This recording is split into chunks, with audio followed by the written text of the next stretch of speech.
Good morning, good afternoon, good evening from wherever you are watching today.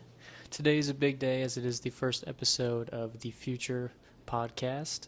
My name is Travis, I am Josh. and today we're going to be going over a lot of good big comic book stuff. We're going to go over some Marvel recent, present, and future upcoming projects. Also, go over some DCU news about what's currently going on, what's to come of it here soon, along with other franchises, everything of that sorts. So, yeah, we'll get into it. The first big topic of our discussion, we're going to go over Deadpool since it is a pretty big movie that hit the movie theaters this summer. Yeah. So we'll go over a few things that we liked, anything we didn't like, everything like that. So I'll go first. I did love the cameos. I love those a lot. That was awesome. So That's probably that one of the was best parts. that was amazing just to see a lot of those characters from my childhood and everything like that. I got to see Johnny Storm because I never got to see that in movie theaters because I was so young. So it was awesome to finally see that in person. The biggest catfish in the whole movie. Yeah. Everybody thought that was going to be Cap. He had the red, the blue. We're gonna get a cool apocalypse Captain America. Yeah. And then he just said "flame on," and it's like that was awesome. It's like that was just awesome. I was in my seat just excited. I was like, this is truly amazing. And then the other cameos, I expected Sabretooth because we got him out in the last trailer. Yeah. So it was still cool to see him, but that one wasn't as big as a shock. A big shock was Blade. I did not see that coming in any circumstance. I don't think anybody did, including Ryan Reynolds, just because of their history with Blade Trinity and their bad blood and just what apparently was pure hatred for each other, which I guess was put aside for a big Marvel paycheck. Yeah, I won't say anything. But if you're gonna get paid a lot, you're not gonna say no. But that was awesome to see Blade walk through that. Retired. that was funny. I thought that was funny. That was a good retired. One. And then another big cameo, which the memes of Gambit. Oh my gosh, that was awesome. Finally. Then there was tease at the very end. Whenever we saw the last post credit scene, on one of the little screens. We saw Gambit getting portaled away. Yeah. So I'm hoping we finally get a Gambit movie. See, a lot of people thought it was just because, at first they thought, well, in the animated series and the comics, his eyes would light up. And it's like, no, if you look closer, it's the circle. It's one of the circles. It's one of Doctor Strange's little portals. So that's going to be fun. I'm interested because if they bring him now, then there won't be an origin story for him, which I feel like they could touch on, but we don't need a full movie of his origin story. Yeah, I was going to ask you about that. I truly don't think it really needs to be a standalone film. The way that they're slowly bringing in all of the X-Men, I think a character like Gambit, and I like Channing Tatum, ladies. Okay, he's fine, but as a comic book guy, it's like, okay, you're good as Gambit. You look the part, you can talk the part. I think he did great with the voice. He did very good with the Cajun accent. But it does not need a standalone film. Not at all. I don't think it'll need a standalone film. It would be cool if we got a team-up film, like beginner X-Men type of thing, where it's almost like First Class, but they already know their powers, so they've already established what they know they can do, so they're working together now to use it as a team. That would be cool. I would love to see a live-action version of the X-Men 94 animated series. Yes, that'd be awesome. Because you can dreamcast all of them then, because it doesn't need to be the same casts that have already been. It can be completely new, and with someone like Channing Tatum who wants to take on Gambit, is playing that specific Gambit, and he could be that one big name to kind of help maybe bring in the audience and everything like that. Yeah. I think it'd be good. But what was one of your favorite things about the movie? Well, my two favorite things, because one of them kind of shuts up the critics on why Hugh Jackman is too tall to play Wolverine. Okay. Yeah. We got the comic accurate version of Wolverine. To see him hop out of the stool. Nobody got scared of the 5'2" Kevin Hart Wolverine. No. Okay. But what did everybody look at and go, holy shit? The Calverine. Yeah, the Calverine was awesome. Oh, and for him to do the load up with the arms as see the claws come out. Claws out, that was awesome. I had a fanboy nerdgasm over that one. That was cool. Because the build he has, he has the build, obviously not the height because he's tall, but the build he has from how stocky he is, he looks like Wolverine, and he's the only other person besides Hugh Jackman to play Wolverine live action. So Yeah. that was awesome. I don't think they'll recast him to play the role. I think they just did that. That was just for fun. That was Why Ryan not? Reynolds going like, I want to give him If you the can the do it. respect he deserves because he's a good actor, and Oh, DC yeah. did not treat him the best at the very end. So I think it was a good send off to his. I don't see him doing another superhero movie, but it's in the talks a little bit because there was whenever before the movie came out there was rumors that Marvel was talking to him, so everybody thought he was going to be doing Captain Britain. Yes. Yeah. And I was like, okay, I could see that, but now like Wolverine, it makes so much more sense. It does. I mean, if he's going to do Captain Britain, he might as well go do James Bond. I would love to see him as James It's- Bond. It's James Bond is Captain Britain without the superpowers, basically. Yeah. And it would be cool to see a bigger James Bond because we always get like the super slim, like quick James Bonds. It'd be interesting to see a more stocky James Bond. How would he have to Yeah. adapt in missions and stuff like Like that? Sean Connery, I mean, he was like 6'3". Yeah. I mean, that's a big dude, and That's it'd be tall. nice to see that again. That would be cool. Yeah. It would be very interesting. Oh yeah. And then what else? One of my favorite things in the entire movie is the opening scene where he's dancing. That was such. I wasn't expecting that before, at all. I was like, okay, he's gonna like he was going to the world. I was like, there's no way he's gonna be like he's gonna dig him up and there's gonna be nothing there. But for him to break out in a song and dance to Bye Bye Dance Bye, with the skeleton, with the corpse type. that was just was a great. perfect start to the movie. It's like I don't see how they could have started any other way. Like it set the tone immediately. I don't even want to know if there was other options now. Well, they said as soon as the song came on, they just knew they were like this is gonna be the song.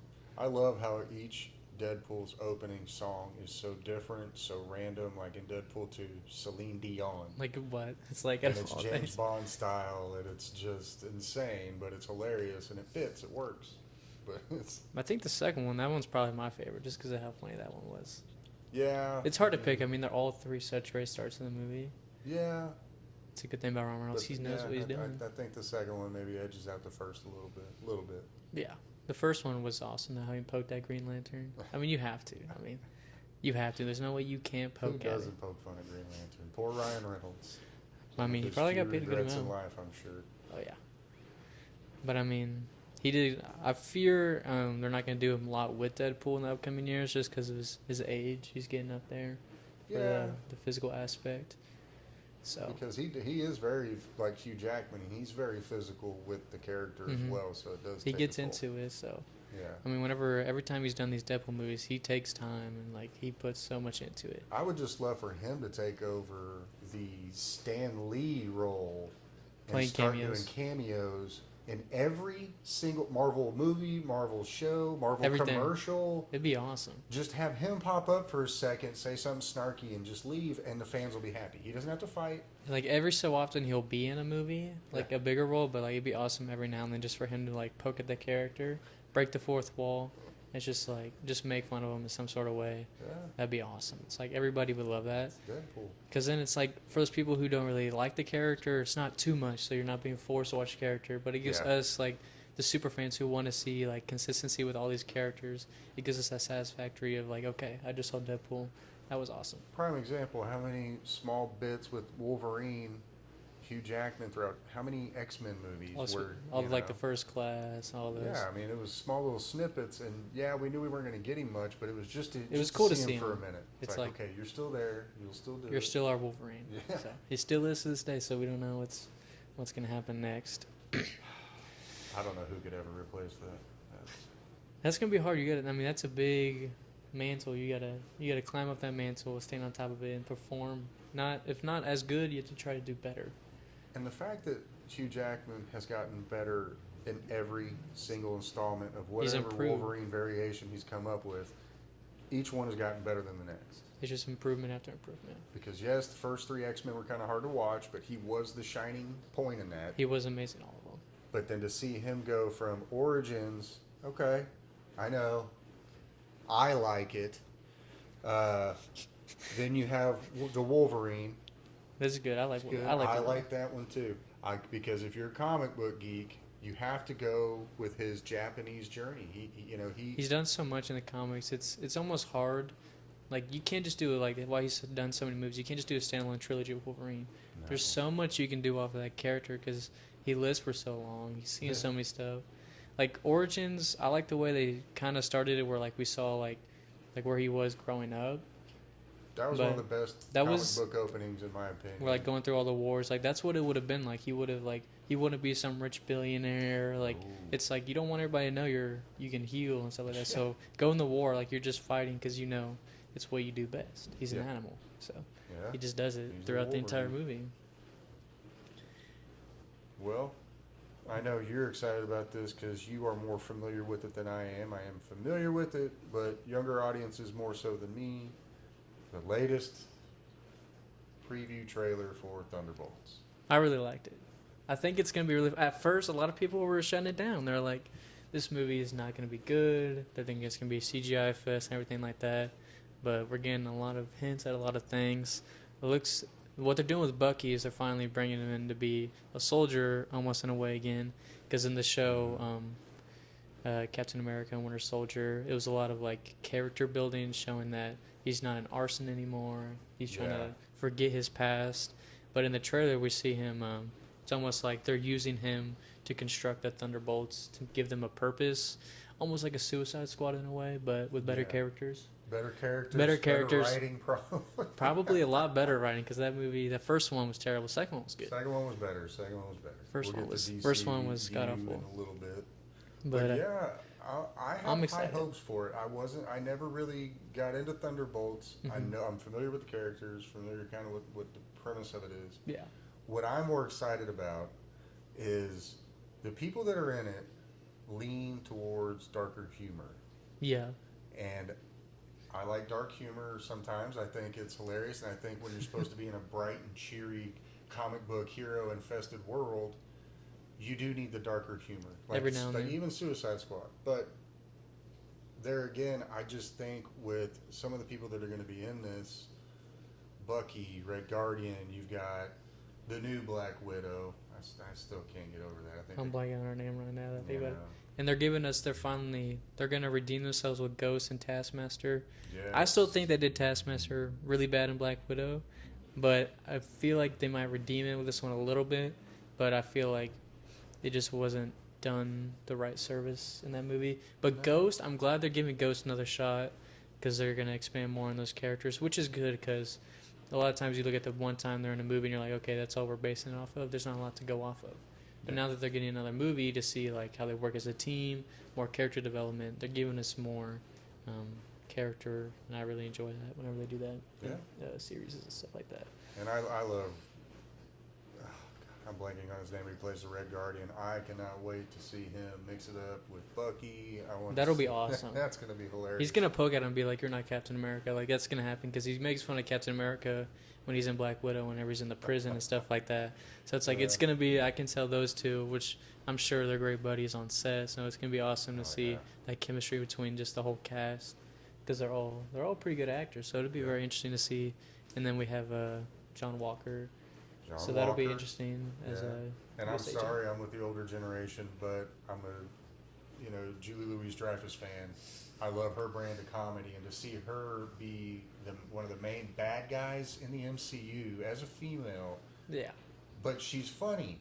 Like when she showed up to the funeral of Black Widow, and she's all, fake tears and this and that. It's like, oh my lord, like She's definitely gonna have. She's gonna help bring in that extra, like crowd from her generation, stuff like that, which is smart on Marvel's part because they're bringing in. They want to get everybody. They're not targeting just like 10-year-olds, 12-year-olds. They're targeting everybody because they want to satisfy the entire comic world. Well, which is hard to do. I will say, hard to do, but they've done good. Bringing up to that, next one, new Captain America. Yes. I am just so happy I finally get to see Harrison Ford in the MCU. Which is awesome. To have Han Solo and Indiana Jones taking the helm as Red Hulk. That's going to be awesome. We're finally going to get Red Hulk in the movie. I've been waiting for this since I was a kid because, obviously all the cartoons, like we get Red Hulk so many times, but there's just never been the right time to put the Red Hulk into the MCU because you don't want to rush it because we got Abomination with the first Hulk movie, so you obviously don't want to do the next movie, bring in the Red Hulk and use two major villains just right out the gate. So it's been like a 50-50 with me. It's like I want it, but I don't want to rush it in the MCU. So I feel like it's perfect timing because there's no real Captain America yet with super soldier serum and stuff like that.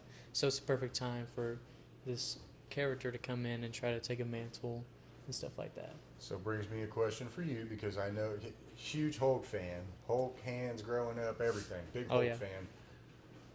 Will we finally, now that we do have Red Hulk, will they finally give us a Mark Ruffalo standalone Hulk film? Everybody, I don't know if everybody wants it. I want it. I It'd think be it'd interesting. They kind of teased that World War Hulk a little bit, fun. but now we have Hulk's son in the MCU from She-Hulk, so Yes. it would now we have She-Hulk, Hulk, Scar, and now Red Hulk. So I mean, there's plenty of factors to go into it. Like we can definitely do something with it. And make it actually meaningful. Not to say that the first two iterations of the Hulk and the Incredible Hulk they weren't terrible. They were good in their own right. They weren't. They weren't for their time. Third time, we'll give them that. The Incredible Hulk was good for that time. But I just feel like the stories weren't valid enough, and I think that's why maybe a lot of fans didn't get drawn into it. Mm-hmm. You said it yourself. You've been dying for a live action Red Hulk.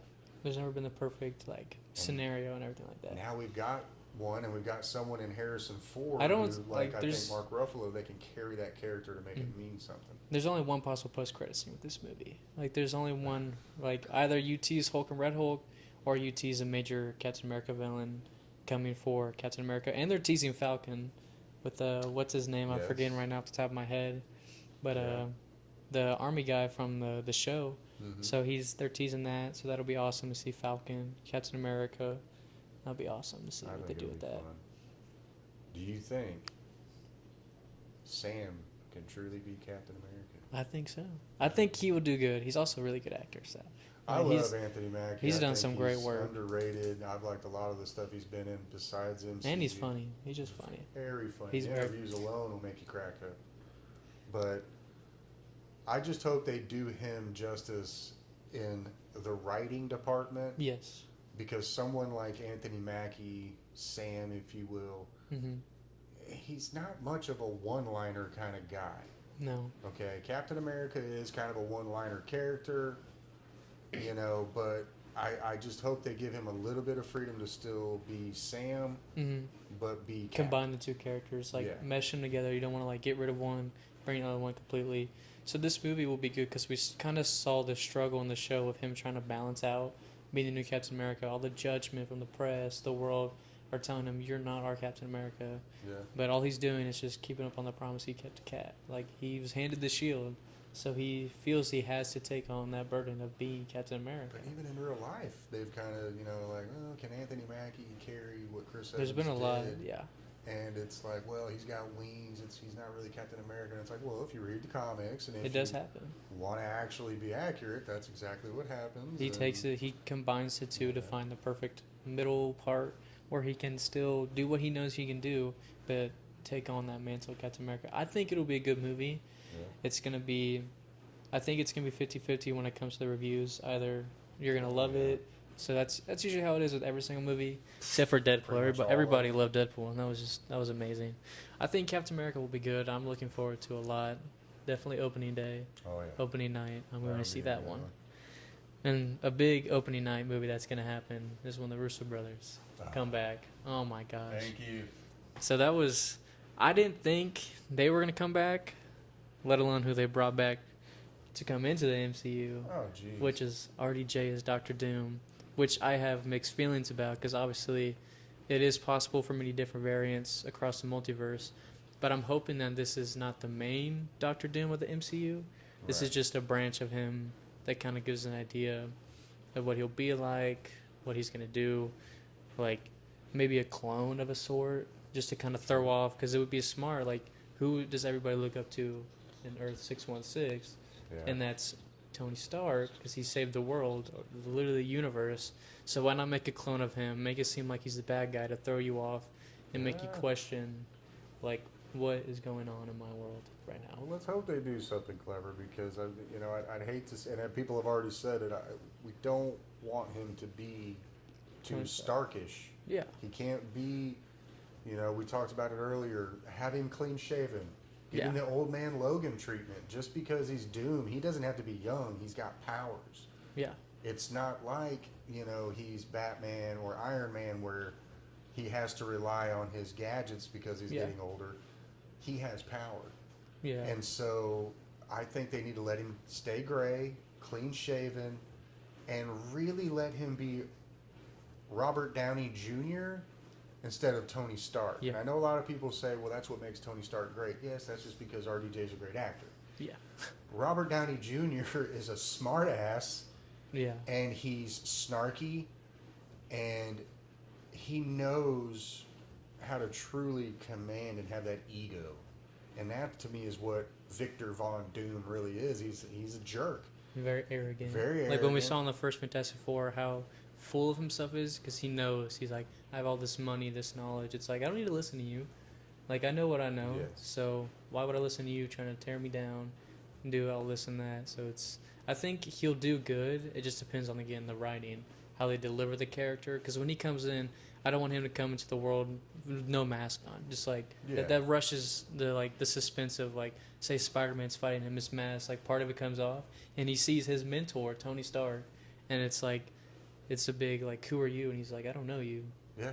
But again, we don't want too much of that, because then it'll be cheesy when he goes to the fifth person he's fighting, and they're like, Tony Stark. Yeah. So I think we should start off with the full Doctor Doom like apparel, everything like that, the full mask, hoodie, like metal armor. It's like, I don't want this just cloak over him. Like No. Doctor Doom is he's strong, he's powerful, he has all this armor on. It's like, give us a true like vision of him. And Yes. if you're not, at the very end, at least leading into the second Avengers, give us the big like the real Doctor Doom. Like at the Yeah. very post credit, you could see him working in this lab. Like this was a clone the entire time. This was all just part of his plan of figuring out how he was going to beat them. That would be good. That would be nice. It'd be nice. I would It'd be watch very it. interesting to say I'm the just least. excited the Russo brothers are back. You know, what they did for the MCU was monumental, Oh yeah, I mean, and I'm just Infinity glad War is they're great. back. I wish we could get James Gunn back. He's going Yeah. to be busy for a while, apparently. yeah. On the other Uh, side, But I think the, Secret Wars and Doomsday are going to be epic. well, it's going to be Infinity War and Endgame all over again. I mean, you have them literally back to back. They're doing the same thing Yeah. because it builds that suspense. You have to wait a whole another year just to find out what the post credit scene means. Yeah. And it's like, Yeah.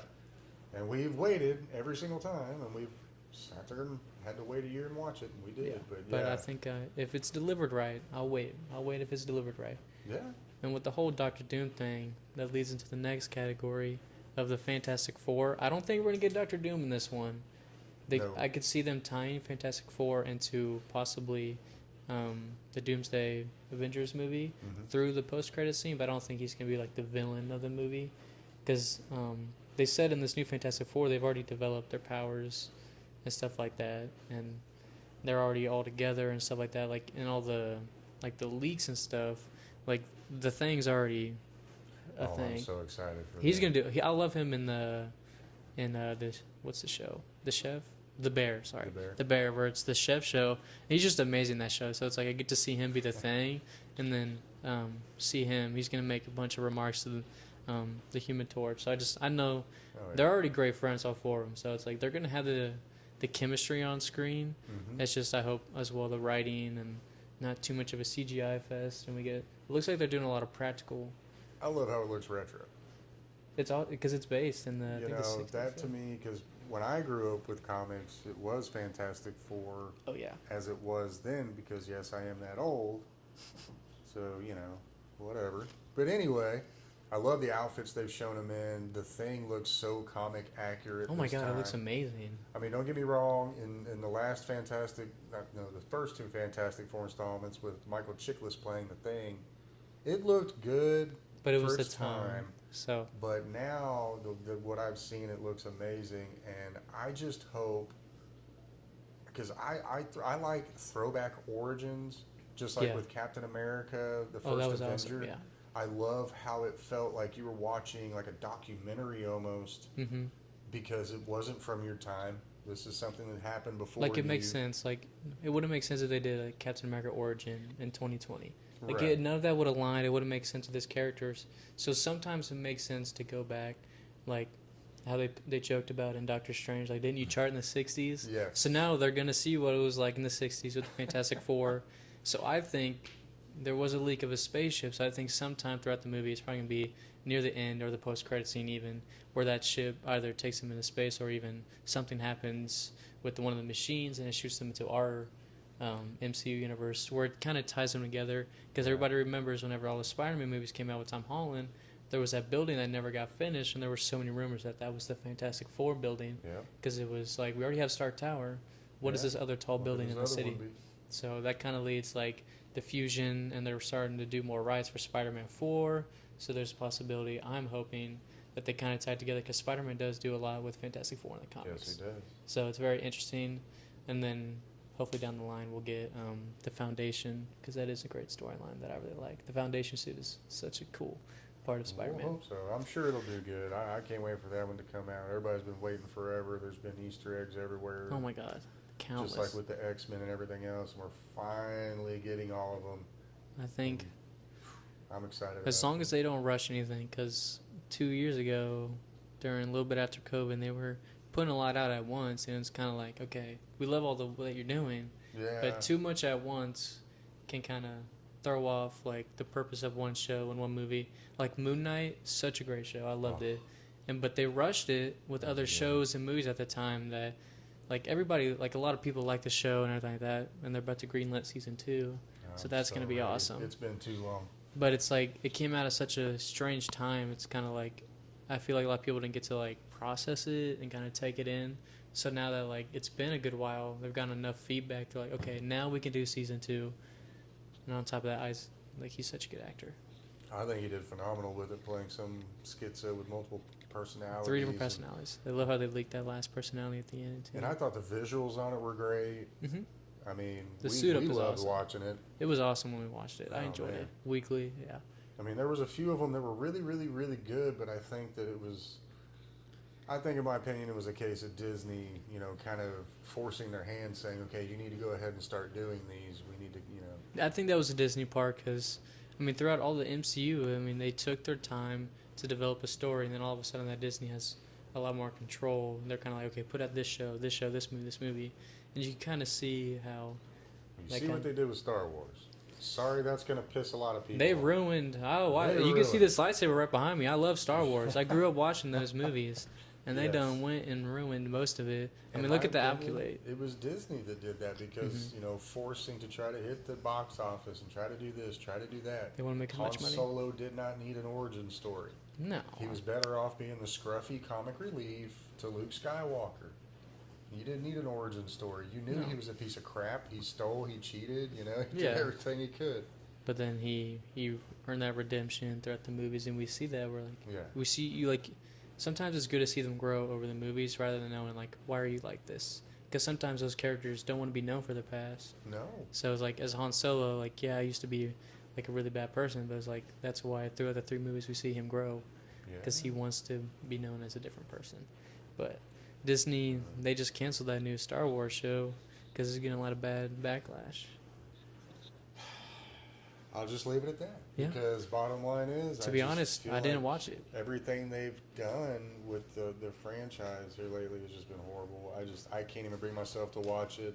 And I used to watch so much Star Wars. I'm like him. I grew up on the originals, the OGs, and I even liked the first 3 episodes when they came out with them. A lot of people were like, oh, with a couple of them.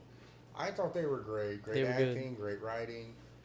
Yes, maybe you can nitpick how do they have more technology in that time era if this was before then. But you got to remember the different time periods the movies were made. Yeah, 2.5 decades apart? So that's when you go to a movie and you just let go and enjoy the movie. Yeah. But what they did after that, I can't bring myself to watch it. I can't really enjoy it. And I know there are a lot of good actors and actresses in those movies, but... kiss my ass for killing off Harrison Ford. I'm sorry, bring him back up. That's one of my childhood heroes, and you killed him. That was hit. I'm pretty sure that was like they agreed on it.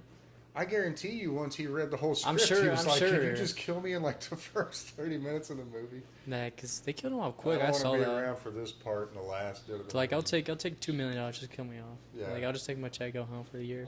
I'm good. Okay, so. Another one I know you're a big, huge fan of, and I loved the last trailer. We were cracking up about it. Is Venom 3. This is gonna be awesome. It's gonna be Venom. It's gonna be awesome. I mean, we all know by the name that this is going to be the last one with Tom Hardy. But it's going to be interesting how they do it. I mean, we're getting a Venom horse. That's going to be awesome to see. That's going to be awesome. They're just having fun with it. You can tell that clearly, like, Tom Hardy, he enjoys it, you can tell. Yeah. But they're doing it more for just the audience to be like, we've gotten enough, like, development. We're just going to give you a funny movie with Venom. Like, just, like, why not? The most random stuff. Because they're obviously not going to build off anything from this movie. It's going to be the big finale to a trilogy. So they know Marvel's probably going to take symbiote. They're going to do more serious adaptations of it. So why not? We'll give you. Pretty sure there was a Venom shark or Venom fish in the last trailer, from what I remember. So it's just going to be funny just to see, like, because Venom, like, he can do a lot of stuff. So it's like, why not have fun with it? Why not? Why not? If you're going to go out laughing and just having a blast and really just putting the character out there for everybody to see. Yeah. That's what I'm excited for. I'm definitely going to watch that one opening day. It's going to be fun to watch. That one's going to be crazy. I like that one. I like the first two. I like the first Venom better than the second one. I like the first one more. I like Woody Harrelson. I don't know. The Carnage was 50-50 for me. I think they rushed that. It was too short of a movie, and they didn't give the character enough time to become Carnage. Yes. I feel like that one could have been either a two-parter or just, like, give us an extra hour, because it was only an hour and a half. And for superhero movies, that's for comic book movies these days. I almost felt robbed. I was like, an hour and a half? Like, what am I going to do with that? Like it was over when we were. Because you have to build, like, you have a beginning, you have the middle, you have the climax, you have the decline, then you have the end with the post-credit scene. So you have a lot you have to do with a lot of superheroes and sci-fi. So it's an hour and a half. That is a good long movie if it's a different category. But when it comes to this category, you have to do 2.5. A lot of them are 3 hours. I mean, look at the Batman. That one's 3 hours long. Like, I didn't go to the bathroom that whole time because it was that good. That was a good movie. I really enjoyed that one. That one's gonna be awesome. I mean, going on to the next topic, the DCU with James Gunn. I watched the first episode of The Penguin with my friend. Oh my God, that episode was awesome. I gotta catch that one. I forgot to watch that one, but he's so good as the Colin Penguin. Farrell He's an amazing actor. Oh my God, he's a good actor. I mean, just to see him, like, whenever you look at him in real life compared to the Penguin, I mean, it's like you can't tell unless, like, you know it's him. Like, I didn't know it was him until, like, they announced whoever was playing each character. I saw in the trailer, I was like, that's him? There's no way. I thought they were saying Colin Firth because he is British and slightly chubbier than Colin Farrell. And then when I saw that it was Colin Farrell, and I'm like, how the hell is he going to pull off he should be Bruce Wayne. Yeah, because he's, like, he's classy. He's good looking, you know, this, that, and the other. But then you see what they did with him with the prosthetics, and it's insane. Like, you can't tell it's him. No, and then they showed, like, in the episode, I mean, he's starting to limp and everything because they kind of expanded off of the very last part of the Batman with the Coliseum foe. Yeah. So he hurt his foot, so he's limping a lot. His foot's kind of at an angle. So they're just teasing more at the Penguin waddling and stuff like that. But I love the way that he's doing the Penguin because I love how grounded this version of the Batman universe is. Because it is awesome. I mean, to obviously have, like, comic accurate, like, everybody loves it. But sometimes you don't want it straight out of the comics because then you're like, okay, I paid just to read or watch what I just read 20 minutes ago. Yes. So sometimes it is nice to take a twist on the character because any character, any franchise, you can twist it to make it grounded, futuristic. So I love how they're going into, like, the real, like, mob and stuff like that. And the Penguin, it was awesome to see that first episode. I'm excited to watch the entire show. I will say that. I'm going to have to watch it as well. Forgot it came out already. Excited about that one. I'm excited to get the second installment of Batman. They fully announced that it's going to be taking place in the wintertime. So we are finally going to get, I think, a proper Mr. Freeze. I hope so. Because it was funny when Arnold did it, but, I mean, it's not what the fans wanted. It was funny. I mean, it was the 80s, 90s, whenever that one came out. Really? I'm blanking on what you... Man, not that old. It was mid-90s, and, you know... That was the time. I mean, everybody was using the magical powder in the office. We're all trying to forget that one. Yeah. We're all trying to forget that one. So I think if we get a proper version of Bane, it was the worst version of Mr. Freeze. Of everything. The worst version of Poison Ivy. The worst version of Batman. Yeah. Well, no, I'm sorry. Ben Affleck wins that one. And I don't care who I piss off with that opinion. He is the worst Batman. He shows no difference in being Bruce Wayne and Batman. His suits look cool, I will say that, but I'll give you that one. The suits look cool, I didn't like the whole like whenever he put on the robotic like automatic Oh, voice, and good it's lord. like you're Yes. taking away from the childhood aspect of like he's so cool, he can change his voice to become Batman and be this whole character just to save the city, and then he's over here just installing like a Yeah, voice and he's mod. Ghostface from Scream over Yeah, here with his voice modulator, and it's like, no, dude, you know.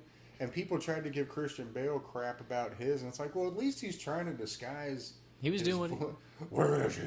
You know, it's better than sounding like Domo Arigato, Mr. Roboto, yeah, while you're trying to fight Superman. because no one's gonna take that Which I'm serious. sorry, that's No, Ben Affleck could never beat Henry Cavill in a fight. no. I didn't say Batman and Superman. I said Ben Affleck and Like Henry Cavill. I agree on that statement. No. So, yeah, I hope we get a decent Mr. Freeze. We It'll be need one awesome. because, in all honesty, we're running out of villains for Batman that they can revisit. They need to start branching off into other ones, and they're hinting at that a lot right now. I'm waiting on the Mad Hatter. That'll be awesome. I mean, to me, that one, I think, what is his name? He just got it for Oppenheimer. Killian. Mm-hmm. Killian Scarecrow? Murphy. He needs to come back as Scarecrow. He was so awesome, And Scarecrow. they need to dive back into that. I think he didn't get enough. This is perfect Credit time to with do Scarecrow because for everybody in my demographic of age, whenever all the Arkham games for Batman came out, the Scarecrow in that version was so awesome and grounded. And it was just like because he made the whole city like he took over the whole city over a night, and it's just like that is what like Scarecrow was like a grounded character. Like you don't want that one to be futuristic. Like you want that one to be grounded Yes. because he's a psychopath going to like just anybody using his medicine just to like destroy their mind. It's like this would be perfect. I feel like they'll tease it for the third one because I that would hope be the so. perfect. Because the second one's wintertime, they're starting to rebuild, but in the Mhm. third one, in order for him to fully like help the city, he has a final like factor of like this is the last person that I need to go through to make sure they don't take over Yeah. everything like that. I hope so. I mean, I really love the It's first great one. writing. It was really good. You know, everybody was nervous after the Christopher Nolan Batmans that it's like, okay, well, those are hard to beat.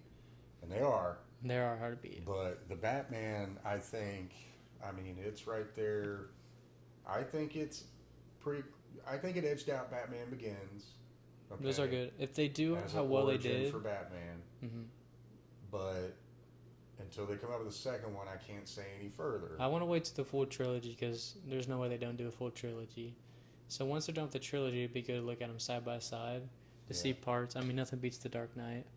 That's my favorite Batman movie. Nothing will ever beat The Dark Knight because Heath Ledger was It's amazing. he's just a phenomenal actor. So it's like Christian nothing Bale beats was that. amazing.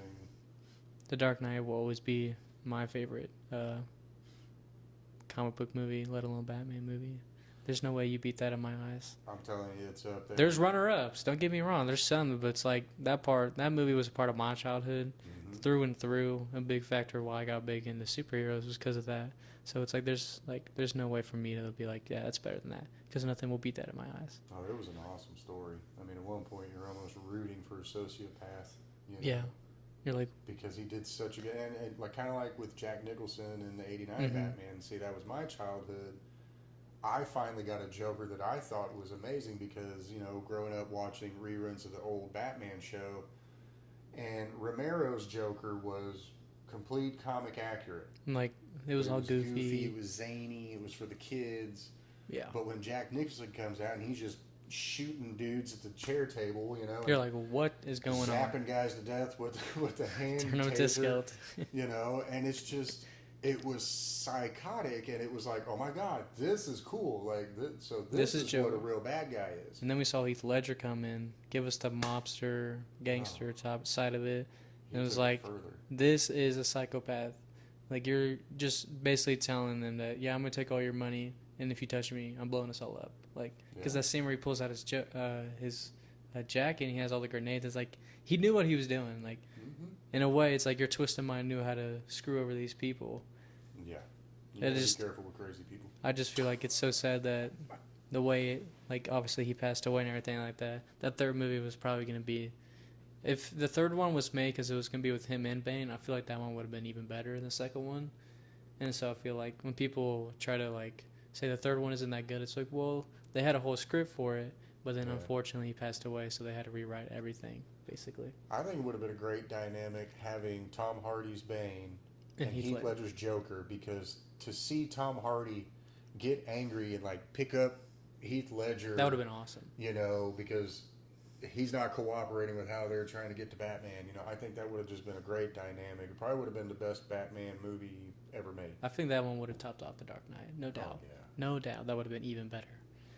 But while we're on the DCU and while we've talked about all the things they have not done right lately, a lot of things. You're lucky you never watched The Flash. That movie I is... refuse to. I'm sorry, but I refuse to. I just Nobody liked that one. Nobody.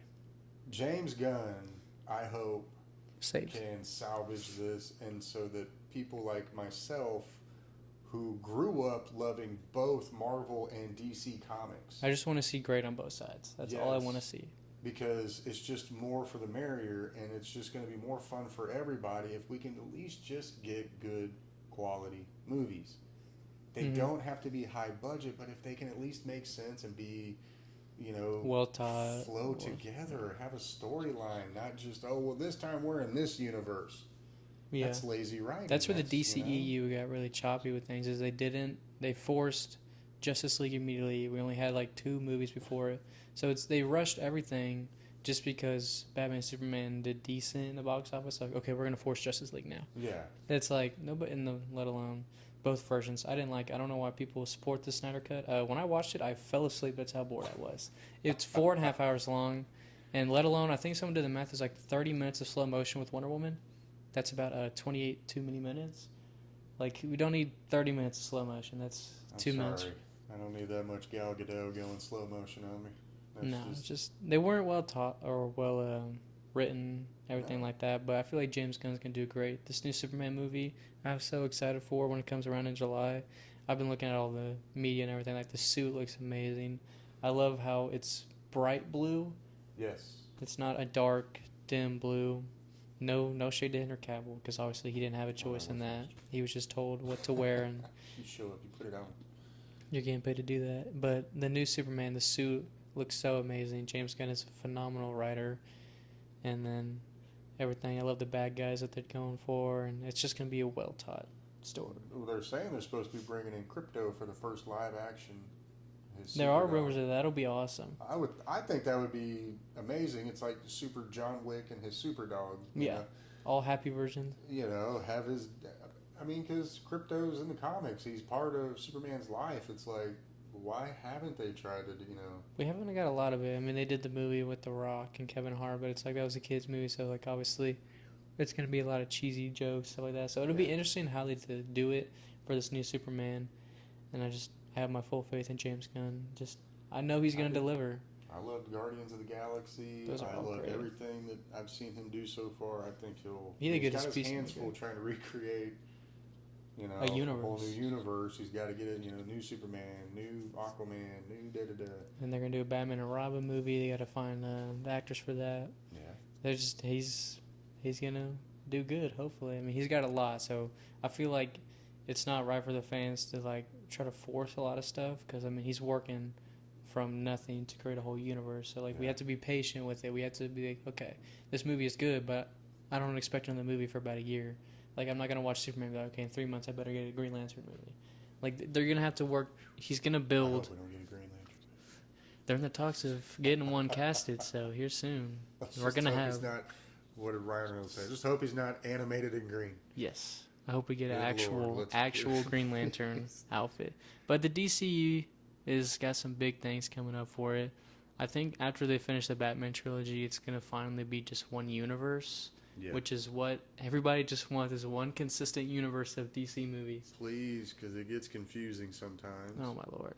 Now, speaking on the extended DCEU, I don't know how to feel about the Joker 2. I'm have in a mixed mix right now. emotions right now. I mean, you know me, I have a full Joker sleeve, so a lot of y'all are gonna hear me talk about Joker a lot. I'm very mixed because I love the first Joker that he did in 2019. It was phenomenal. Close runner up for Heath Ledger and Jack Nicholson. I mean, he did a phenomenal take on it. Of like, what is a real psychopath? What would he be like? The fact that he almost made it a disease that he had to laugh like that's what He can't help it. was He's awesomely genuine about It almost that. makes you think he was born so crazy that he just laughs, like when he's uncomfortable, and it's like that lets you know like when is he actually doing something, like whenever he's like killing people, he's not laughing because he's not uncomfortable. So No. it gives you that twist of like his brain is so twisted, it works in the opposite that ours does. And that's scary. That is very scary to meet someone like that. When you're Joaquin Phoenix and you eat one apple a day, that's what I don't. happens to you. Oh my gosh, I don't think I could do one apple a day. I I'd be don't know. hungry. That's that. But I don't know. I don't know how the second one's going to be. I'm not a huge Lady Gaga fan. I know she's a talented musician. Mm-hmm. I just think certain people should stay in their lanes. I think actors should act. I think singers should sing. I think, athletes should just stick to whatever sport they're good at. Like when she did the Shallows with Bradley Cooper. I mean, it made sense why she did that movie because she's a musician. The Star is Born. The Star yeah. is Born. Well, yeah, she's a musician. She's singing in the movie. So she did and perfect it's in that like, movie because she was doing something that she already knows that she's been a part of for so long. But I don't know how I feel about her being Harley Quinn. Like, I'm sure she'll do pretty good, but they're kind of promoting it as a musical, so it's like, is it going to be too goofy to go, like, it doesn't tie in well with the first one if they're doing something completely different. But I'll wait. I'll give my full honest review after the fact of watching it to see. Like, I'll go in not expecting anything. I'll just go in. I'm watching a Joker movie. That's all I'll go in. That's all I'll go in within my hands, and hopefully I come out satisfied and not angry. I'm sorry, Margot Robbie was the best. She Harley did good with that I character. think the way she talks, the way she moves is all Harley Quinn. Same size, same attitude. The voice was good. It definitely helped. She And definitely gave off that. I think they should have tried to find somebody not quite as cartoonish, because I understand this is a different iteration of Joker. Mm-hmm. But nothing about Lady Gaga screams Harley Quinn to me. Nothing about her in those trailers really, I don't know, not like you said, maybe after we watch it, maybe it'll be different change, once we see it from start to finish, but I do hold trailers in high regard, because a lot of times that is some of the best parts you see for movies is what's in the dang trailer. it's like why they They're put it trying in. to hook you in. Yeah. And when I don't see anything in a minute and a half trailer that makes me go, okay, I might want to watch that, that scares me as a fan, because it's like I didn't even want to watch the trailer again because it didn't really appeal to me. Because when I watched the trailer, I saw Joaquin Phoenix. I was like, okay, so we already know what he's done with the character. I want to see, like, the reason I'm interested is to see what he does with the Joker. Yeah. I want to see how he builds on it. Like, I'm a little interested in Harley Quinn, but like, okay, I want to see how their dynamic and chemistry goes throughout the movie. But we all know we're all going there for Joaquin. I mean, Well, yeah, it's Joaquin Phoenix. he's a phenomenal actor. I mean, I'm going there to watch him be Joaquin Phoenix again. Yeah. So that's the main reason I'm going. I won't go in looking to disappoint anything. I'll just go in, watch.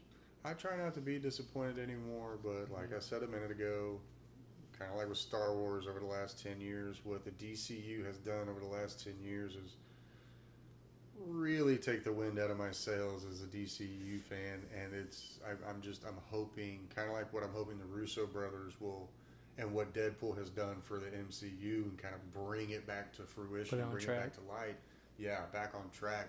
I'm hoping James Gunn can do something for the DCU that Christopher Nolan was trying to do. Mm-hmm. And, I think he saw the writing on the wall. I think that's why he kind of opted out. I was like, you know what, The only thing I ask from James Gunn when it comes to the Batman universe is obviously do Batman right. I want a proper Nightwing adaptation live action. When it comes to all the Batman, like the Batman family, Nightwing, ever since I was a kid playing Injustice, Nightwing has always just been one of my favorite characters. Just because, I mean, the blue symbol, the all black with the blue is just such a clean outfit. But I need a proper live action. Like the Titans, they did okay. But, I mean, obviously I don't take that show but with a grain of salt, because I know they're working on almost nothing. Right. So I was like, okay, that's decent, but I know James Gunn, the power he has as the head of the universe, I feel like he could do a proper Nightwing. I don't want it rushed in the universe, don't get me wrong. I don't want it to be like the next Batman movie. Nightwing just appears there. I want the character development of Nightwing so we can see him, why he's becoming Nightwing, or even if we don't get Nightwing, if we get a proper Red Hood, that would be as cool. Because if we get to see the build-up of Robin, he's being thrown out the family, or he's just not being taken serious. So that's why he becomes Red Hood or Nightwing. It's just to prove to everybody that he's just not a sidekick. Like, he's his own person and everything like that. It'll be interesting what they do with that whole storyline. Well, once again, one of the huge problems the DCU has been having lately is character development, continuity. Oh my gosh, yeah. You know, you can call those first 4 Batman movies, you know, kind of garbage as they went on, but I'll give them one thing. Mm-hmm.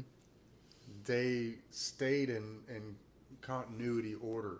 You know, like you said, Robin didn't just show up in Batman Returns. Yeah. You know, and he truly didn't just even show up in Batman Forever. It wasn't even until the end of the movie before he was called Robin. Yeah. So it's like, you know, yes, there's so many good characters. And yes, Green Lantern is a good character. Aquaman's okay. He likes to play with fish. But if you have the right writing and if you have the right ideas, you can make even the most dull character interesting. You can make any character interesting as long as you write it properly. Yeah. I mean, look at, I'm sorry, the MCU. I love Paul Rudd. Ant-Man is probably one of the most boring superheroes the MCU has.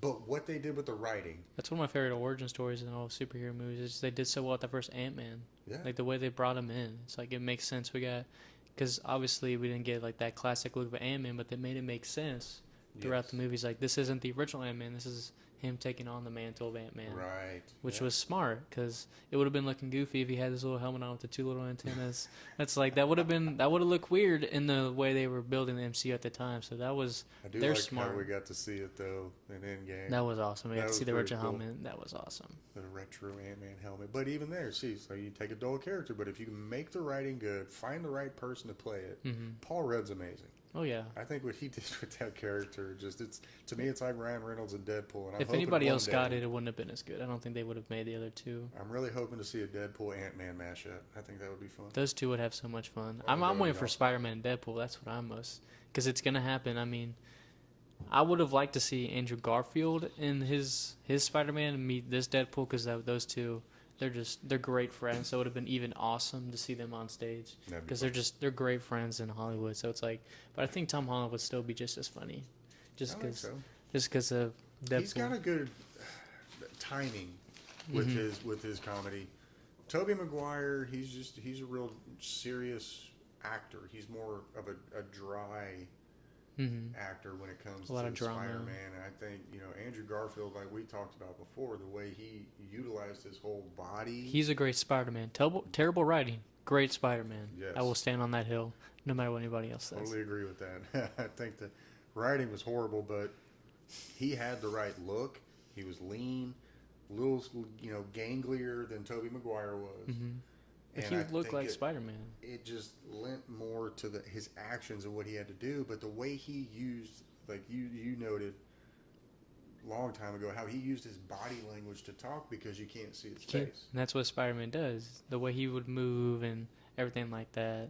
Like, he would move his head a lot when he was talking. It's like, and he grew up reading the comics and he was a true fan. So it just shows you, like, he actually cared about the character, same as Ryan Reynolds. He cares about Deadpool, so you deliver differently whenever you know the character and you're building on it.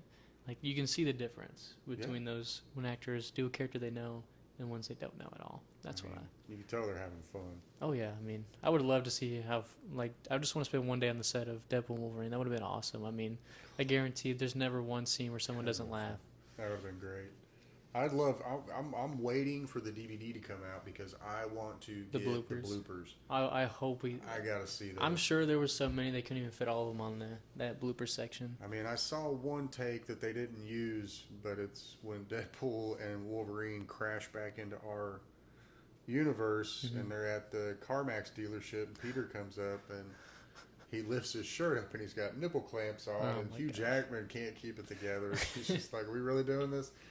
He thought it was part of the scene, but I mean, yeah, I can't wait. I want to see the outtakes from that, because that would have been hard. I need that movie now. I need that movie on DVD. Ryan Reynolds is brutal funny. It's perfect. But enough of DC and Marvel. We're going to our next category of just branching off into other franchises, other categories. A big movie we watched opening weekend was The Crow. We're very big fans of the original with Brandon Lee. As you can see, original action figure. We used to have a original poster, but that one didn't make it through all the moves we had. Yeah. But I will say I have mixed emotions about the movie. It wasn't terrible. I won't say it's the worst movie I've ever seen in my life, but I will say I was hoping to get a lot more action in the movie, because that's when I see the Crow. I mean, he's very vengeful. He's doing all this for the one he loves, for her soul. So you expected a lot more, like fighting and everything like that. The action scenes, most of them were pretty good throughout the movie. I love the staircase whenever he first gets to the auditorium. That was just riddling him with bullets. And then he stabs the guy through him. That was pretty cool. That was pretty insane. See, that's where, I read the old James O'Barr comic. I own it. I love the fact that this one seemed a little bit grittier than the original one with Brandon Lee, which is probably one of my top 3 movies of all time. It's a phenomenal movie. I can quote the movie verbatim. I've watched it way too many times. It's a phenomenal movie. It has bled out of me and into this poor guy right here. But it felt grittier the way they shot the movie. But one of the things that truly made me stop and go, oh my God, was there, like you said, there wasn't a lot of action. But I think what made it better than what it should have been was that the action that we got was like some of those death scenes, you probably thought someone really got murdered. They were pretty intense. I don't know how they pulled a couple of those, like the scene where they're getting choked with bags over their face. Yeah, I don't know how they do that. Bill Skarsgård stop breathing. Yeah, that scene. With a bag over his head. I will say he probably had the best performance of the entire movie. Just the emotion throughout that movie. Man, like we see him go from I hate everything in life or prison to finally meeting somebody he loves. You can see the passion in his eyes, like as he's literally dying for her. He's trying to save her, and then throughout the rest of the movie, how like he's showing how much he cares and everything like that. He was definitely the shining point of that whole movie. I think he was much more comic accurate than Brandon Lee was. But with all the tattoos and stuff like that. I think what they were trying to go for back in '94 was just a little bit, they were trying something a little different. They didn't veer too far away, but I think with Brandon Lee, the hair just wasn't going to look right. Something, they changed it just slightly. But Bill Skarsgård's Crow was much more comic accurate.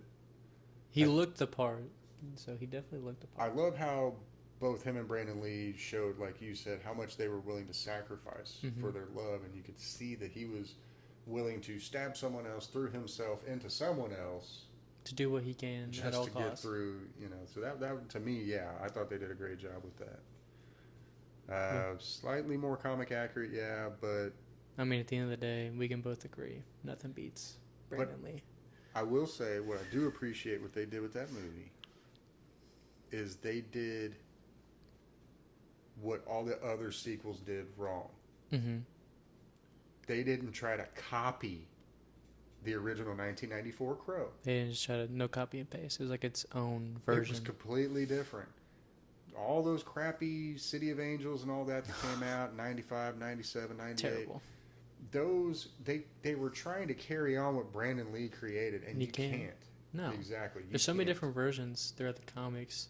Like, it was obviously Eric again, but it was a different adaptation because in the original, I mean, he's in a band, like he's in the comics, but in this new one, he's not not exactly in a band or anything. He likes music, and that's where they find their bond, their connection is through music. So it gives us another way. Like, they still have that connection through music. It's just not through a band. It's through the music they're making together and everything like that. So it was I'm glad it wasn't a copy and paste and everything like that. I think I would have walked out if it started looking just like the original and we just plugged in Bill Skarsgård. It was a good, like, modern adaptation, if you would. Because like I said, some of those death scenes, man, I'm telling you, they might have killed a stunt man just to make it look that good, because there was a few where it's like it did look like CGI and it looked like it hurt. It's like, well, hopefully they have good stunt doubles. And I don't know, in my opinion, I'm hoping this brings on at least a sequel. I would love a trilogy because of what they screwed up with the original franchise. I would like to see some type of, redemption. I don't know. I mean, it didn't get a lot of love when it came out. Well, the first one didn't either. It became a cult classic. But That's you true. were too young to remember that. I, on the other hand, was alive, old enough to go see it in the theaters. And did terrible in the theaters, and none of my friends saw it. But I mean, look at it nobody now. cared about it but me. One of the most quotable movies of all time. Oh yeah, Everybody loves it. I mean, I have it on DVD. I have the. He gifted me the original action figure that he had. Yeah, So still works too. it does. I actually figured that out a couple weeks ago, so that was awesome. But I'm trying to think. We watched a recent movie, The Bike Riders. We didn't get to see it in theaters, but it just came out on DVD, so we watched it about a week ago. I really enjoyed it. I thought it was good because I was just going into like, okay, I'm about to watch a movie about people riding bikes and just like being bikers. Like I didn't go into it expecting like Oscar nominees and stuff like that. But I thought it was a good performance. I mean, Austin Butler yet again delivered. I mean, Elvis is my favorite musician, so when I saw him do Elvis, I mean, he was just amazing. That was amazing. That is such a good movie. I watched it, I think, like 3-4 times in theaters. And then he did Dune, which I watched that one 3 times with my buddies. I mean, he's a phenomenal actor, and he goes into every role so in depth. Yes. I mean, to see him go from playing a psychopath in Dune to playing just somebody who wants to ride bikes, that's all he wants to live by. Yep. And then I love seeing at the very end his character change, because throughout the whole movie they always talk about Benny is emotionless, he doesn't care about anything but literally just riding bikes and living that life. In the very end, when the other person dies, in case nobody's seen it, I won't spoil it. I hope you've seen it. Yeah, it's been out for a while. It's a good movie. But when his buddy dies, you see him actually break down and realize, is this lifestyle worth it? What is, like, at the very end, that's what we all get. It's just death right there. And then he finally runs away with the girl, and they go to live their happy happy life. Yeah, you could say happily ever after, but you could tell that last look on his face was, He had that smirk. He's like, let's go to get on a bike again. No, it was very good. I thought it was great. I really wish we'd have gone and seen it in theaters. It would have been nice to see in theaters, just to hear those bikes on the speakers. But with Austin Butler, if he's already come out with this many good movies, I mean, he's on I can't the fast imagine. track. I'm surprised he doesn't have an Oscar yet. I think he got robbed when he didn't get the one for Elvis. He definitely. I think he did, and I understand that Brendan Fraser did an amazing job in The Whale. But what he did for Elvis, oh my! He became. I'm sorry. Anytime you can perfectly sing and mimic the icon, why do you think Joaquin Phoenix won for Walk the Line? Or no, he got robbed. He lost that to Jamie Foxx. They both did. That's a hard one to put those two next to each other. But still, even there too. Sound just like Ray Charles when you sing? Are you kidding me? The other one sounded just like Johnny Cash. And you got him sound just like Elvis, and then we're about to have Timothy Chalamet come play this next one. So I think they were coming out with a lot of those biopics for a while in the late teens, like 18, 19. Yeah. But Queen was amazing. I mean, that was phenomenal. Bohemian Rhapsody was a good movie. But he couldn't sound like him. It's really hard to hate sound. on Mally Remick for not being able to sing just like Freddie Mercury. I mean, No, you can't really get mad at him for that one. He's but Freddie Mercury. I mean, the fact that he he mimicked his movements, the way he would adjust his lips for his giant teeth. Yeah. And I mean, the way he did that was pretty awesome. He did great as, I mean, obviously he didn't sing, but everything else throughout the movie, he did great. I mean, he's a good actor. Yeah.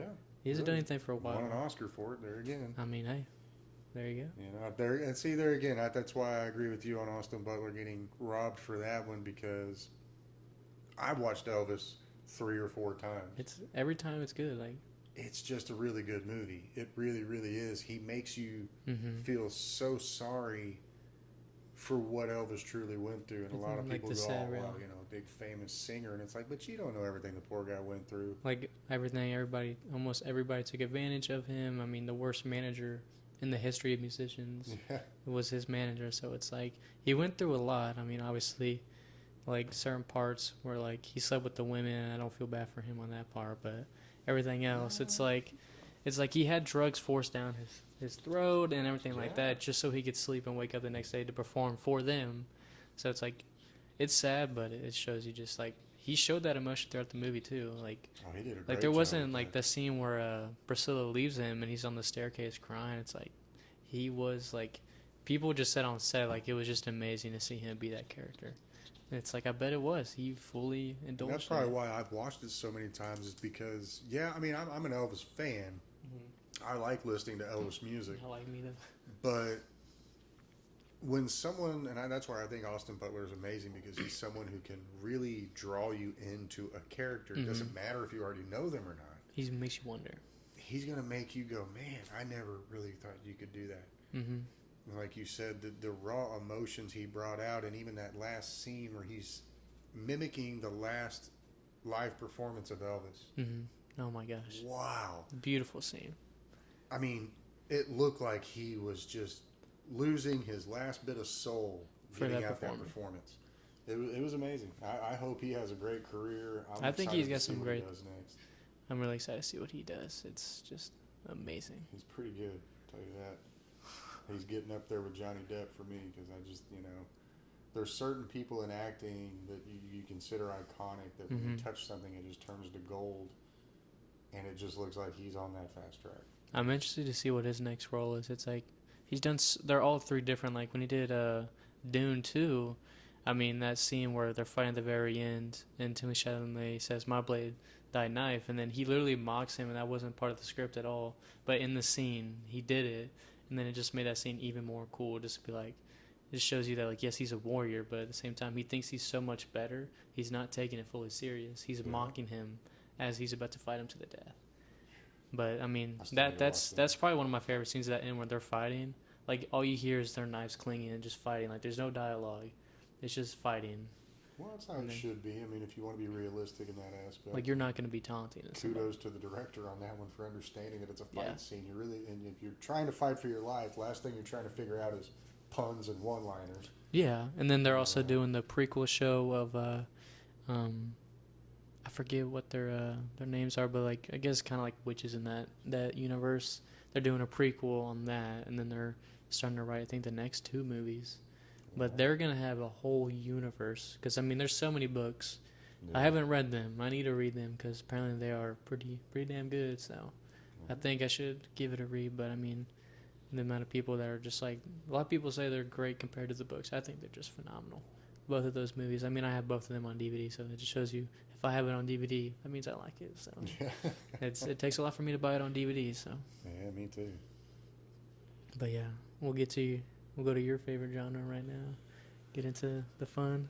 Well, ladies and gentlemen, now becomes what I call my happy hour, and that's talking about horror movies. You heard me right, horror movies. I don't know what it is. I think it's the fact that it just triggers your most primal instincts, and that's fear. Mm-hmm. Because everybody's scared of something. Oh, yeah. I don't care what it is. Everybody's scared of something, even if it's just a momentary jump scare. So it's going to get somebody. I think people truly enjoy it without realizing they enjoy it. Mm-hmm. Because honestly, if people didn't enjoy it, we wouldn't have Halloween anymore.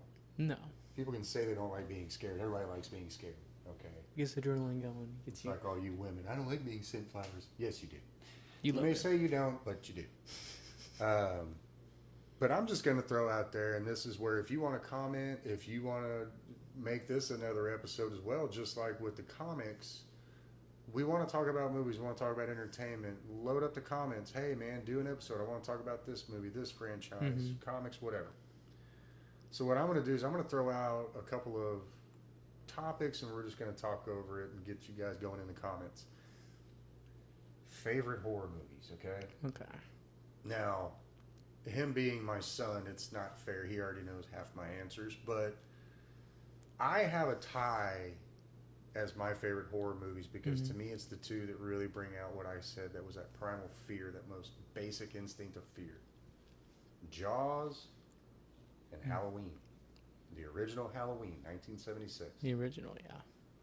Because Jaws, clearly, it's a shark. Okay. Mm-hmm. It's terrifying in its own right, but when it's a shark with a mind of revenge, it's only going after you. That's terrifying. Okay. I didn't even want to take a shit on the toilet when I was a kid because I was afraid the shark was going to come up. That's how scary Jaws was, what it did to the genre and to movies in general. But with the OG Halloween, the reason, and a lot of people are going to squirm over that, really, Halloween, there's Exorcist, there's this, that. Okay, yes, those are all great. I'm saying my personal favorite. Yes. What Halloween did for me, because if you really pay attention to what the story tells you, be careful who you pick on. You never know. because whether you watch the OG or whether you watch what Rob Zombie did, which I consider instant classics and still probably my close favorites behind this, Mm-hmm. you gotta be careful who you pick on, because Michael Myers got fucked with as a kid, By his family, everybody. and look like what that. happens. You push the Psychopath. wrong buttons, you push the bear so long, and you don't know what's going on in that person's head. Yeah. But the way that 70s slasher films worked, they didn't talk. They weren't like Freddy Krueger. It wasn't like Mm-mm. Jason. You know, Michael Myers was something different. He knew what he wanted to do, and he wanted to kill his sister that survived. Yeah. That's what he was coming back Because he for. thought it wasn't fair that you got to life and I didn't. Yes. Type of thing. So when you show over 15 years of patience in a mental hospital, Waiting for the moment.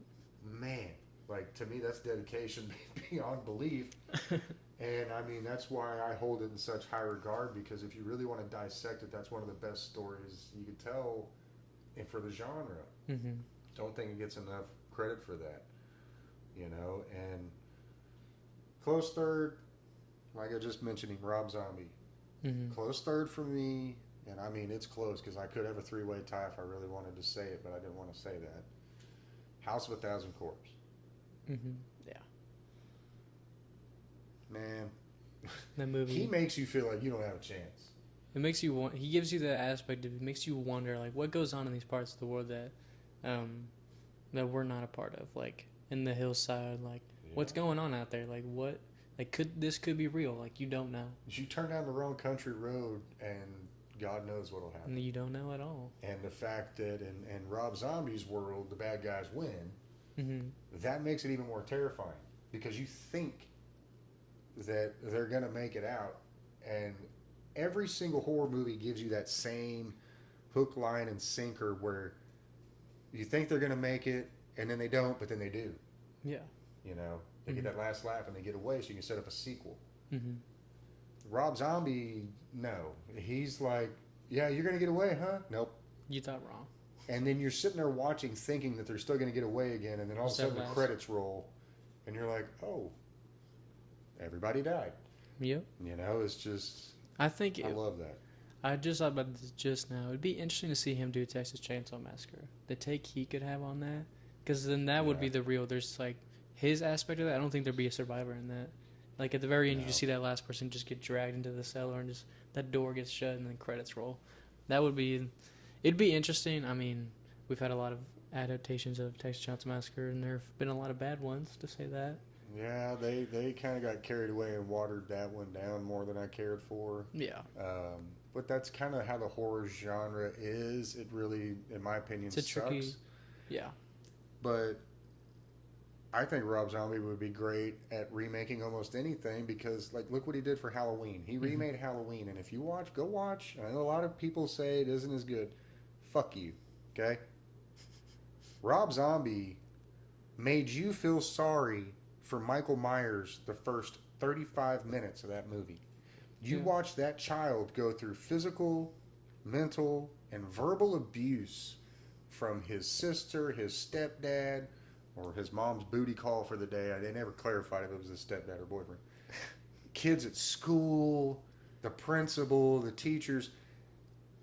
You start to feel sorry for him. Oh, you do. You're like, what's going on? And then he just starts killing somebody, and you're like, oh, wait, shit, that's right, we're watching. Sorry, okay, I forgot we were watching. Forgot we were watching a horror But movie. to me, that's how good of a job Rob Zombie was doing, that he's making you realize what would really lead a person to these actions. What would make them snap so hard When they do this. that right and wrong go out the window. It's revenge.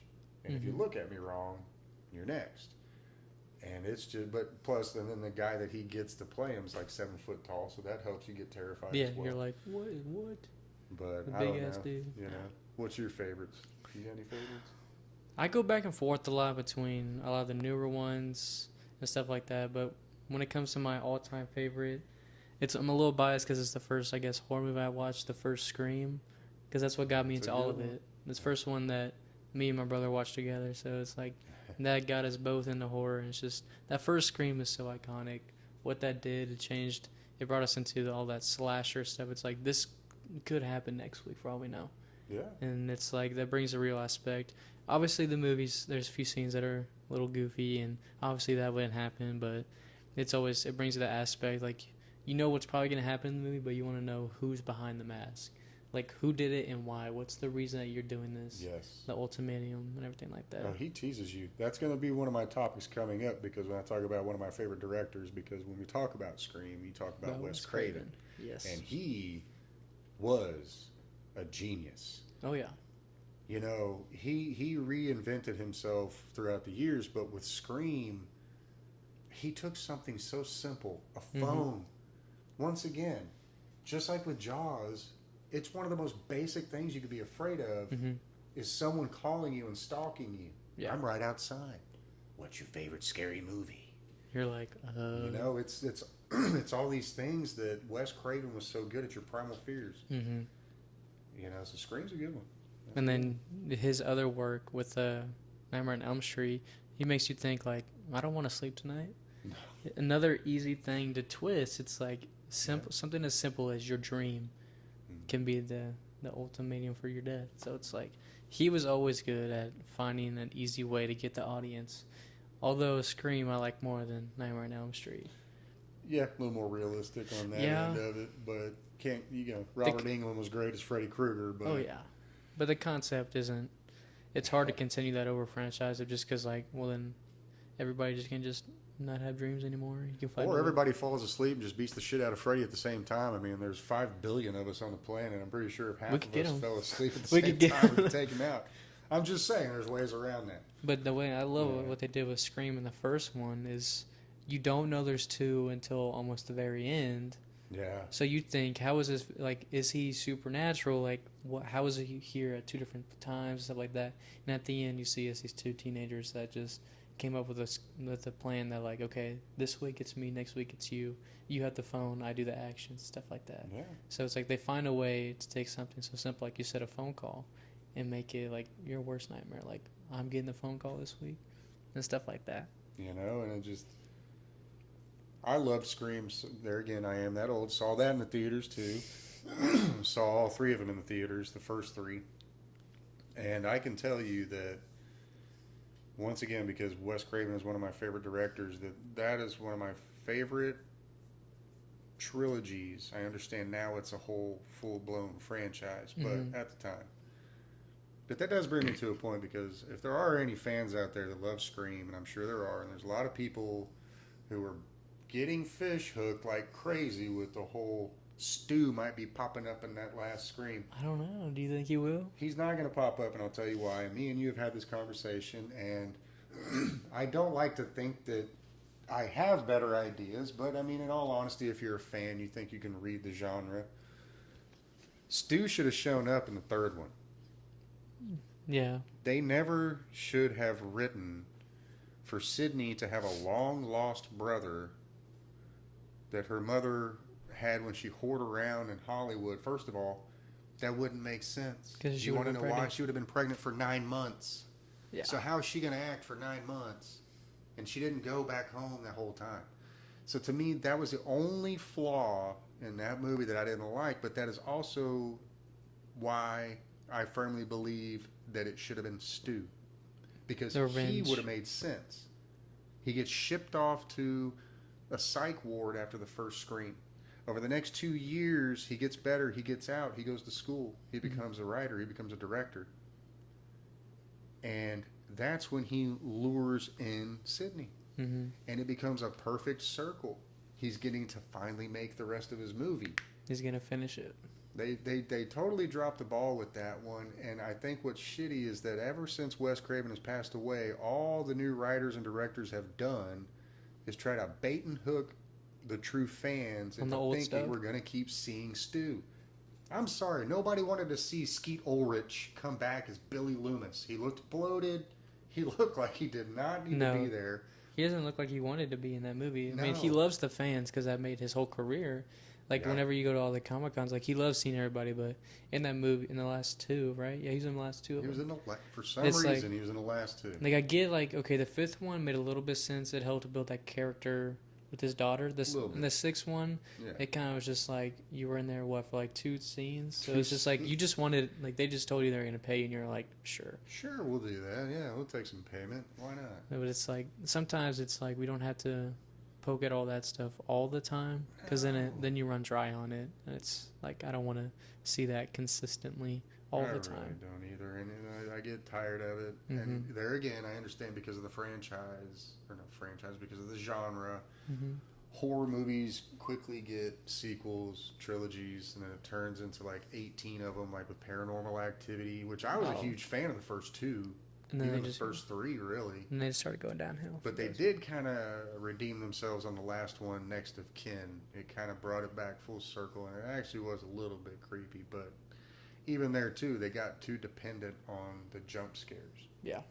And see, that's where I think a lot of these horror directors need to take a step back and look at what Steven Spielberg, I know he's not a horror director, but look what he did with Jaws. You never really saw the shark until almost the end of the movie. You see bits and pieces of him. But the full shark you don't see really until he because more is less. If you see the monster that you're supposed to be scared of in the first 10 minutes of the movie, you're not going to be scared later when he pops back up. No.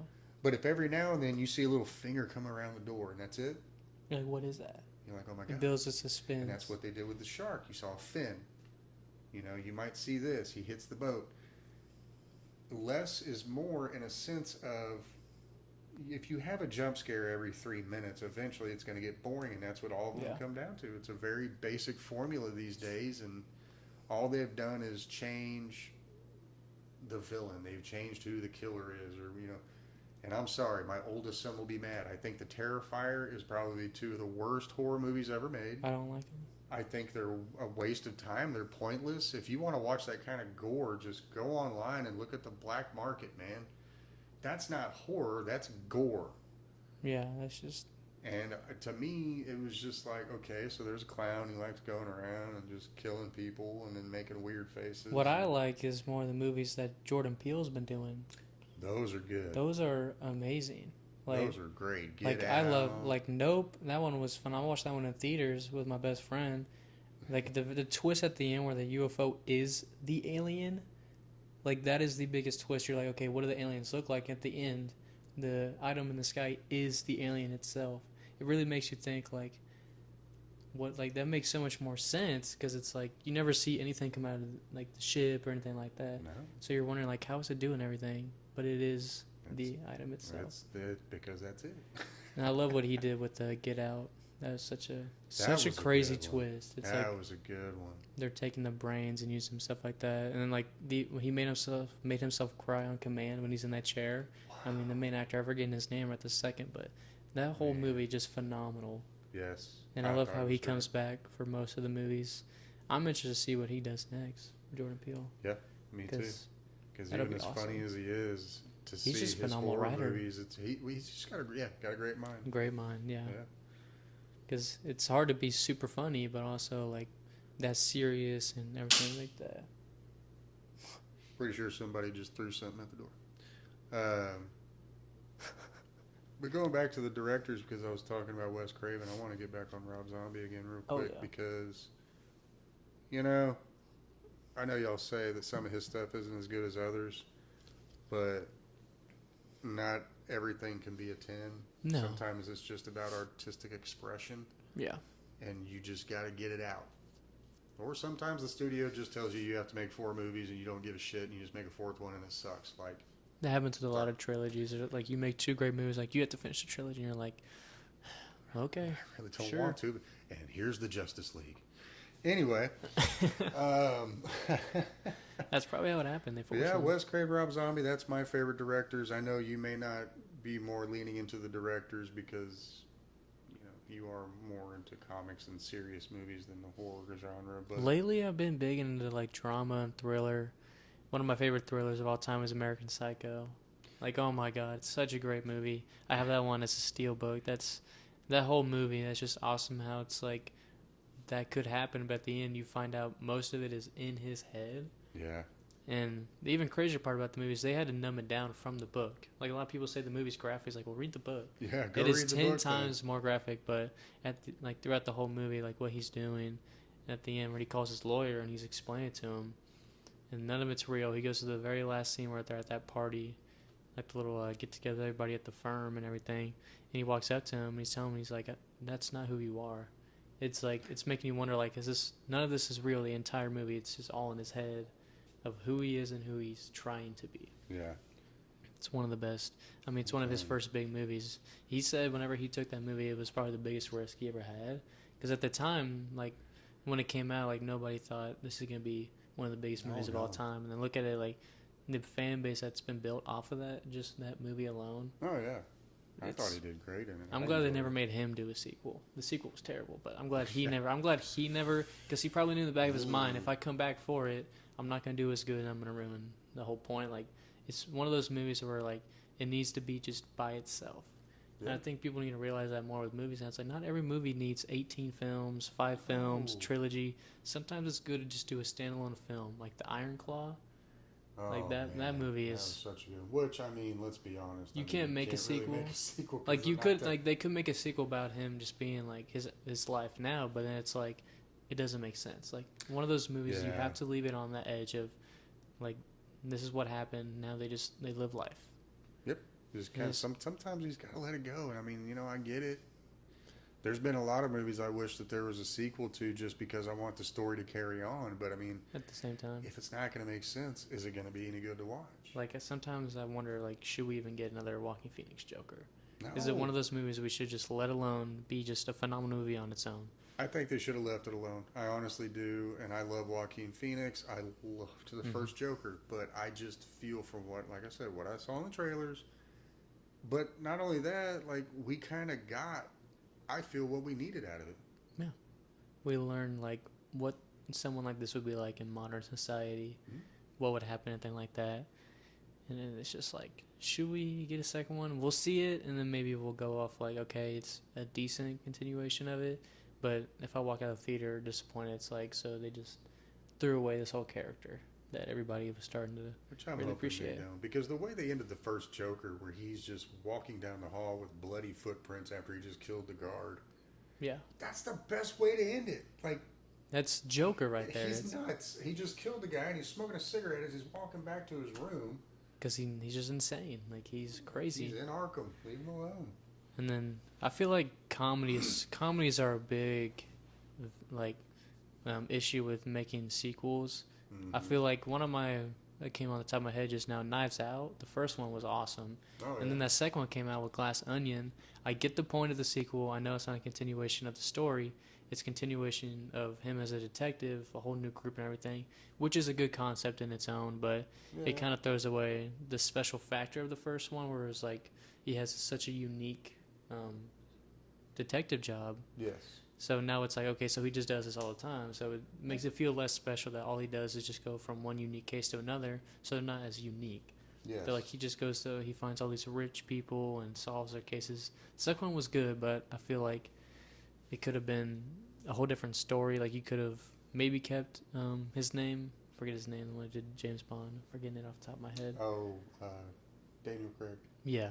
Like he's good. He could have been another detective. Like you could have done like a different like. You didn't have to call it Knives Out. Like I feel like that was kind of just call it Glass Onion. Like you could have just made it a whole nother. Like you could have just a whole nother detective movie where like had nothing to do with it because it kind of feel like it threw away the purpose of the first one. But like you said, you start making too many movies in a franchise. Prime example, it's like probably the only horror movies I really won't ever watch because they're so terrible, and that's the Friday the 13th. I knew you were gonna say. Jesus Christ. Why wouldn't they shut the camp down at one point? Is it just me? Or would it be like, okay, these kids keep going to Camp Crystal Lake every summer and fuckers just wind up dead? Like the first one, it's like, okay, it makes sense. The mom's killing everybody for killing her son. Yeah. The second one rolls around and he comes back, which alone...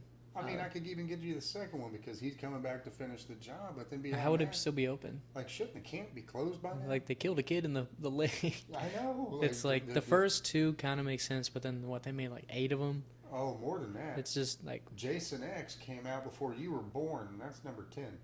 That's when he was in space. That's That how one's terrible terrible. it gets. They like cut that guy in half. It's just all CGI, but it's terrible So CGI. terrible. I don't see how they got away with all those. They're I making. really you hear don't that new either. movie they're making? It's not exactly Jason, but it's something like Jason. It's in his point of view of whenever he kills people, which will be interesting. I'm definitely gonna see that one to see how they kind of tell. Like you're seeing this. You gotta try something. You're New in the these role days. of the slasher himself. You're not the audience. You're not the person being chased. Like you're the one. Like you're seeing what it'd be like if you were the one doing it all, which is a good twist on it, which will be interesting as long as. Careful, be giving people ideas out there. Yeah. Be living out their dreams. I will say a movie that's done great with all of the sequels is the newer Planet of the Apes, where we had Rise, Yeah. Dawn, and then the last two. The recent four, the original ones, I don't mess with those ones as much, but the recent four, and they're about to start the fifth one, I think, soon. Yeah. But I like it how they take time with all four of them. The amount of years they put into the CGI, finding the right teachers to teach them how to be apes. It's phenomenal what they've done with the last four. Oh man. Especially the newest one. I love that one. That one was awesome. We watched that really one. good. It was really good. I enjoyed the story. I enjoyed, and in all honesty, the way they're getting good with this CGI. Like, It's you insane. thought they were real monkeys. I thought, I was worried. I was like, okay, the CGI might be really bad when we go into it because a lot more of the recent CGI has just been really all over the place. Yeah. And then we got in there. I was like, wow, this is a Pretty good. phenomenal movie. I thought it was really good. You know, I mean, yeah, we missed Caesar, but I love how they're not making Caesar the only character that you can go off of. yeah, Like it's his family now, but it's even more in the future. Like, what would happen if humans and apes switched lives? Because that's what's happening. Like we're the Yeah. wild ones trying to be tamed by the apes who are taking over the world. It makes you wonder, which is yeah. Also, John Wick is another one where continuation is just because it's just awesome. Like they're just action movies. But see, action movies can get away with that. See, Because- that's where you have to understand that, like certain genres, you know, You can do you and can not keep do. doing that. Mm-hmm. You know, I'd say you keep doing it with romance movies, but then it kind of sounds like a bunch of whores. Keep making trilogies on that, and you keep falling in love, you got problems. But with action movies, you can do that. Why? Because it's just an action movie. You're not there to think. You're not Yeah. there to try to dissect the story. Because if we were, they would have stopped making Fast and Furious movies about 8 years ago. Well, they stopped being good a long time ago. Good Lord. I don't know how they're still getting funds for those movies. They're just not as good as they used to be. I don't know, but they need to stop because I see Ludacris and Vin Diesel one more time, and I'm gonna poke my eyeballs out. They're not good. They're just not